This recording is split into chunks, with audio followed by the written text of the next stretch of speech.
ମୁଁ ବର୍ତ୍ତମାନ ଅଛି ଗୋପାଳପୁର ନିର୍ବାଚନ ମଣ୍ଡଳୀର ରଙ୍ଗେଇଲୁଣ୍ଡା ବ୍ଲକ ଅନ୍ତର୍ଗତ ଗଉଁଜ ପଞ୍ଚାୟତର ଗଉଁଜ ଗ୍ରାମରେ, ଯେଉଁଠିକି ମୋ ସହିତ ମଧ୍ୟ ଏଠିକାର ବାସିନ୍ଦାମାନେ ଅଛନ୍ତି।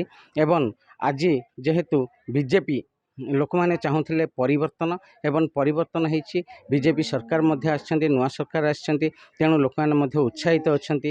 ଆଉ ଆଜି ସେପଟେ ଶପଥ ପାଠ ଚାଲିଛି, ଏପଟେ ଗୋପାଳପୁର ନିର୍ବାଚନ ମଣ୍ଡଳୀର ବିଭୂତି ଭୂଷଣ ଜେନା ଯିଏକି ବିଜେପିର ବିଧାୟକ ପ୍ରାର୍ଥୀ ରୂପେ ପ୍ରତିଦ୍ୱନ୍ଦ୍ୱିତା କରୁଥିଲେ ଏବଂ ସେ ବିପୁଳ ଭୋଟରେ ମଧ୍ୟ ବିଜୟ ହାସଲ କରିଛନ୍ତି। ସେ ଆଜି କ୍ୟାବିନେଟ୍ ପାହ୍ୟା ମନ୍ତ୍ରୀ ପଦ ପାଇଛନ୍ତି। ତାକୁ ନେଇ ମୋ ସହିତ ଗଉଁଜ ଗ୍ରାମର ଅଧିବାସୀମାନେ ମଧ୍ୟ ଅଛନ୍ତି। ସେମାନେ କେତେ ଉତ୍ସାହିତ ଅଛନ୍ତି, ଚାଲନ୍ତୁ ତାଙ୍କର କିଛି ପ୍ରତିକ୍ରିୟା ନେବା। କ'ଣ କହିବେ ଆପଣଙ୍କ ଅଞ୍ଚଳରେ ବିଭୂତି ଭୂଷଣ ଜେନା ସେ ବର୍ତ୍ତମାନ ହେଉଛନ୍ତି କ୍ୟାବିନେଟ୍ ପାହ୍ୟା ମନ୍ତ୍ରୀ, ଆକୁ ନେଇ ଆପଣ କେତେ ଖୁସି ଅଛନ୍ତି? ଦେଖିବାକୁ ଗଲେ ତ ଆମ ଅଞ୍ଚଳର ସମସ୍ତେ ଖୁସି, ଢେର କରି ବିଶେଷ କରି ମୁଁ ଖୁସି ଅଛି। କାରଣ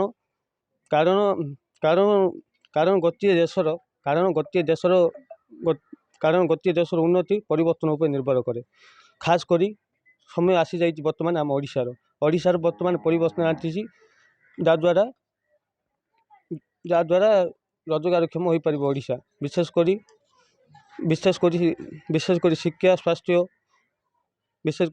ସ୍ୱାସ୍ଥ୍ୟ ଉପରେ ଅଧିକ ଗୁରୁତ୍ୱ ଦିଆଯିବ, ଏହା ହେଉଛି ମୋର ଆଶା ବିଶ୍ୱାସ। ତେବେ ସୁମନ ପାଢ଼ୀ କହୁଥିଲେ ଯେ ସେ ପରିବର୍ତ୍ତନ ଚାହୁଁଥିଲା ଆଉ ପରିବର୍ତ୍ତନ ହେଇଛି, ତେଣୁ ନୂଆ କରି ଯେଉଁ ନେତା ଆସିଛନ୍ତି, ବିଭୂତି ବାବୁ ଆସିଛନ୍ତି, ସେ ମଧ୍ୟ ନିଶ୍ଚୟ ସେମାନଙ୍କର ସମସ୍ୟାକୁ ଗୁରୁତ୍ୱର ସହିତ ନେବେ ଏବଂ ସମାଧାନ କରିବେ, ଏ ବିଶ୍ୱାସ ତାଙ୍କର ରହିଛି। କ'ଣ କହିବେ, ଯେହେତୁ ଆପଣଙ୍କ ଅଞ୍ଚଳର ବିଭୂତି ଭୂଷଣ ଜେନା ସେ ଆଜି କ୍ୟାବିନେଟ୍ ପାହ୍ୟା ମନ୍ତ୍ରୀ, ବହୁତ ଖୁସି ଅଛୁ, ଆନନ୍ଦିତ ବି ଅଛୁ। ଆଉ ବିଭୂତି ଭାଇ ଯିଏକି ଆମର 3 ଥର MLA ବି ହାରିଥିଲେ, ତାଙ୍କୁ ମଧ୍ୟ ଆମେ ସପୋର୍ଟ କରିଥିଲୁ। ଆଜି ଜିତିଲେ ମଧ୍ୟ ସପୋର୍ଟ କରିଛୁ, ଆଗକୁ ମଧ୍ୟ କରିବୁ। ଆଉ ଆଜି କ୍ୟାବିନେଟ୍ ମନ୍ତ୍ରୀ ପାଇକି ମଧ୍ୟ ଆମେ ବହୁତ ଉତ୍ସାହିତ, ବହୁତ ଖୁସି ଅଛୁ। ଆଉ ମୁଁ ବିଭୂତି ଭାଇ ଆଉ ଆମ ପ୍ରଦୀପ ଭାଇନା ଆଉ ଯିଏ ନରେନ୍ଦ୍ର ମୋଦି, ଯିଏ ଆମର ନୂତନ CM ମୋହନ ମାଝୀ, ତାଙ୍କୁ ଅନୁରୋଧ କରୁଛି ଆମର ଗଞ୍ଜ ଗ୍ରାମରେ ଆଉ ଆମ ଓଡ଼ିଶା ଗଞ୍ଜାମ ବିଷୟ ପାଇଁ ଟିକେ ଧ୍ୟାନ ଦେବେ। ଆଉ ବହୁତ ଯେଉଁ ଦାଦନ ଶ୍ରମିକମାନେ ଖଟିବାକୁ ପଦ ଯାଉଛନ୍ତି, ଗଞ୍ଜାମରେ ଅବସ୍ଥା ଦେଖି ଆମକୁ ମଧ୍ୟ ବହୁତ ଖରାପ ଲାଗୁଛି।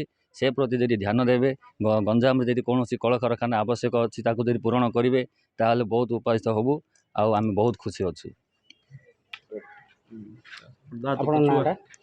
ମୋ ନାଁ ହେଉଛି ଆପନା। କ'ଣ କହିବାକୁ? ଆଜ୍ଞା, ବିଜେପି ସରକାର ପରିବର୍ତ୍ତନ, ଲୋକମାନେ ପରିବର୍ତ୍ତନ ଚାହୁଁଥିଲେ, ପରିବର୍ତ୍ତନ ନିଶ୍ଚୟ ହେଇଛି, ତାର କିଛି କହିବାର କିଛି ନାହିଁ। ଆମର ବିଜେପି ସରକାର ଆସିଛନ୍ତି, ମୋହନ ମାଝୀ ମୁଖ୍ୟମନ୍ତ୍ରୀ ଆଜି ହେଇଛନ୍ତି। ଉପମୁଖ୍ୟମନ୍ତ୍ରୀ ମଧ୍ୟ ନଥିଲା, ଯାହାକି ଆଜି ଉପମୁଖ୍ୟମନ୍ତ୍ରୀ ପଦବୀ ଗୋଟେ ଅଛି। ଆଉ ଆମର ଅଞ୍ଚଳରେ ଯେତେ ଯେଉଁ ଦାଦନ ଖଟିବାକୁ ବାହାର ରାଜ୍ୟକୁ ଯାଉଥିଲେ, ତାମିଲନାଡୁ, ଆପଣଙ୍କ ଅଞ୍ଚଳର ବିଭୂତି ଭାଇ ମଧ୍ୟ ସେ ମନ୍ତ୍ରୀ, ବହୁତ ଖୁସି ଲାଗୁଛି। କ'ଣ ତାଙ୍କ ନିକଟରେ ଦାବି ରଖିବେ, କ'ଣ ସମସ୍ୟା ଜଣାଇବେ? ଆମର ଏଠି ଶିକ୍ଷା, ଚାଷୀ, ପ୍ରଥମ ହେଉଛି ଚାଷ ଜମି ଗୁଡ଼ାକ ପଡ଼ିଆ ପଡ଼ିଗଲାଣି। ଆଉ ଚାଷ ଭଲ ଠିକ୍ ସେ ହେବନି, ଲୋକେ ଲୋନ୍ ପାଇପାରୁନାହାନ୍ତି, ଚାଷ ବିହନ ପାଇପାରୁନାହାନ୍ତି, ସାର ପାଇପାରୁନାହାନ୍ତି, ତାଙ୍କ ପ୍ରତି ଟିକେ ଧ୍ୟାନ ଦେବେ। ଦ୍ୱିତୀୟ ହେଉଛି ଶିକ୍ଷା, ସ୍କୁଲ ଅଛି, ଶିକ୍ଷକ ନାହାନ୍ତି। ତାପରେ ତୃତୀୟ ହେଉଛି ଆମର ଗୋଟେ ଅଞ୍ଚଳର ମେଡ଼ିକାଲଟି ନାହିଁ। ଆମର ମେଡ଼ିକାଲଟି ଗୋଟେ ସୁବିଧା ହେଲେ, ସହରାଞ୍ଚଳ ଗୋଟେ ହେଲେ ଆମର ଅଞ୍ଚଳର ବହୁ ମାନେ ସ୍ତ୍ରୀ ହେଉ ପୁରୁଷ ହେଉ ସେମାନେ ଉପକୃତ ହେବେ ବୋଲି ଆମେ ଆଶା କରୁଛୁ। ଆଉ ବିଭୂତି ଭାଇକୁ ଆମର 3 ଥର ତାଙ୍କ ହାରିଥିଲେ, ଏ ଅଞ୍ଚଳର ସମସ୍ତେ ଜାଣିଛନ୍ତି ବିଭୂତି ଭାଇକୁ, ସେ ଭଲ ଭାବେ କାମ କରିବେ ବୋଲି ଆମର ଆଶା ଅଛି। ମୋଟାମୋଟି ଭାବେ ସମସ୍ତେ କହୁଥିଲେ ଯେ ସେମାନଙ୍କର ମୌଳିକ ସମସ୍ୟା କିଛି ରହିଛି, ପାଣି କୁହନ୍ତୁ, ଶିକ୍ଷା, ସ୍ୱାସ୍ଥ୍ୟ ଆଉ ଚାଷ, କୃଷି। ଯେହେତୁ କୃଷିର ବିକାଶରେ ଦେଶର ବିକାଶ, ରାଜ୍ୟର ବିକାଶ ନିହାତି ସମ୍ଭବ। ଯେହେତୁ ଆମ ରାଜ୍ୟ ହେଉଛି କୃଷି ଭିତ୍ତିକ, କୃଷି ଉପରେ ଆମ ରାଜ୍ୟ ନିର୍ଭର କରେ, ତେଣୁ କୃଷିର ନିହାତି ବିକାଶ ହେବା ଆବଶ୍ୟକ। ତେଣୁ କୃଷି କ୍ଷେତ୍ରଗୁଡ଼ିକ ଆଜି ପର୍ଯ୍ୟନ୍ତ ଜଳସେଚନର ବ୍ୟବସ୍ଥା ମଧ୍ୟ ଠିକ୍ ରୂପେ ହୋଇପାରୁନି। ଆଉ ଶିକ୍ଷା, ସ୍ୱାସ୍ଥ୍ୟ କଥା ଯଦି କହିବା, ଗଞ୍ଜ ଅଞ୍ଚଳରେ ମେଡ଼ିକାଲଟିଏ ନାହିଁ, ତେଣୁ ସେମାନେ ଦାବି କରିଛନ୍ତି ଯେ ମେଡ଼ିକାଲଟିଏ ଖୁବ୍ ଶୀଘ୍ର ହେଉ। ଆଉ ଦାଦନ ଖଟିବାକୁ ଯେଉଁ ଯାଉଛନ୍ତି ଲୋକମାନେ, ତେଣୁ ସେ ଯୁବପିଢ଼ି କୁହନ୍ତୁ, ଲୋକମାନେ କୁହନ୍ତୁ, ଯେହେତୁ କାମ ପାଉନାହାନ୍ତି, ରୋଜଗାର ପାଉନାହାନ୍ତି, ତେଣୁ ଦାଦନ ଖଟିବାକୁ ଯାଉଛନ୍ତି।